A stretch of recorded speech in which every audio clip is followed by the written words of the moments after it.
گلزار صاحب اردو اور ہندی ادب کا وہ معتبر نام ہے جنہوں نے لفظوں کو نئی زندگی عطا کی۔ گلزار صاحب کی یہ تخلیق انسانی جذبات کی عکاسی کا شاہکار ہے۔ انہوں نے آنکھوں کو ویزا نہیں لگتا جیسی خوبصورت علامت استعمال کر کے سیاسی دوریاں مٹانے کی جو بات کی ہے وہ لاجواب ہے۔ نظم میں اداسی بھی ہے اور ایک گہرا لگاؤ بھی۔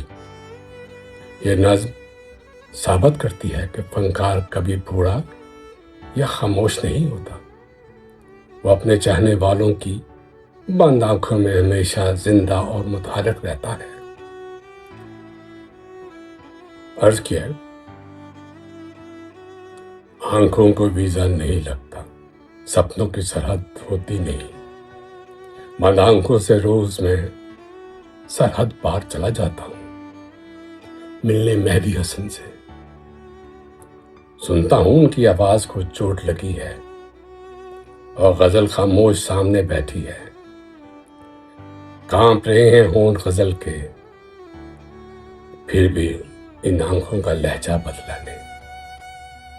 جب کہتے ہیں سوکھ گئے ہیں پھول کتابوں میں، یار فراز بھی بچھڑ گئے ہیں، شاید ملے وہ خوابوں میں، شاید ملے وہ خوابوں میں، بند آنکھوں سے اکثر سرحد پار چلا جاتا ہوں میں۔